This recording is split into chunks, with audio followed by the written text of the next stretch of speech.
আচ্ছা দেবদা, একটা কথা আপনার কাছে জানতে চাই, সেটা হচ্ছে যে এই যে রাশিচক্রে গ্রহ অবস্থানের ফলে কি মানুষের শরীরে কোনোভাবে প্রভাব পড়তে পারে? যেমন স্কিনের ক্ষেত্রে কোনোভাবে প্রভাব পড়তে পারে?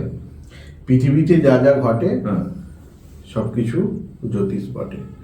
12টা রাশি, 27টা নক্ষত্র, 9টা গ্রহের প্রভাবে মানুষ মানুষ অর্থাৎ যার মান হুঁশ দুটোই আছে। অবশ্যই। প্রত্যেকটা গ্রহ, প্রত্যেকটা নক্ষত্র ফল দেয় তার অবস্থানের উপর ডিপেন্ড করে। প্রত্যেক মানুষের একই ধরনের রোগ হয় না কেন? কারণ প্রত্যেক মানুষ একই জায়গায় ডেভেলপমেন্ট করে না কেন? ঠিক।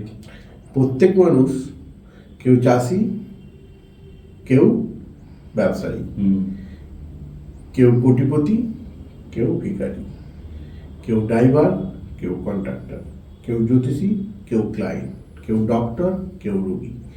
কেন? একদম একদম। ডিফারেন্সেস কেন? এর পেছনে কারণ হচ্ছে 12টা রাশি, 27টা নক্ষত্র, 9টা গ্রহ।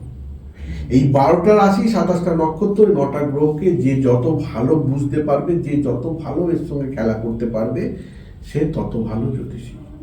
তার মানে এই নয় কারো ফ্রডকাস্টে গিয়ে, আমি এখন ব্রডকাস্ট বলি না, ফ্রডকাস্টে গিয়ে বড় বড় কথা, বড় বড় আওয়াজ না না।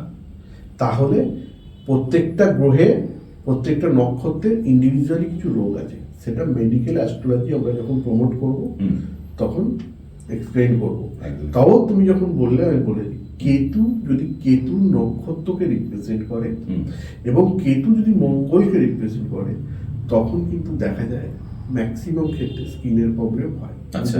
স্কিন নিয়ে বললে আমি তোমার স্কিনের প্রবলেম বলি। এবার আমার প্রোগ্রাম কপি মারার জন্য লোক বসে রয়েছে।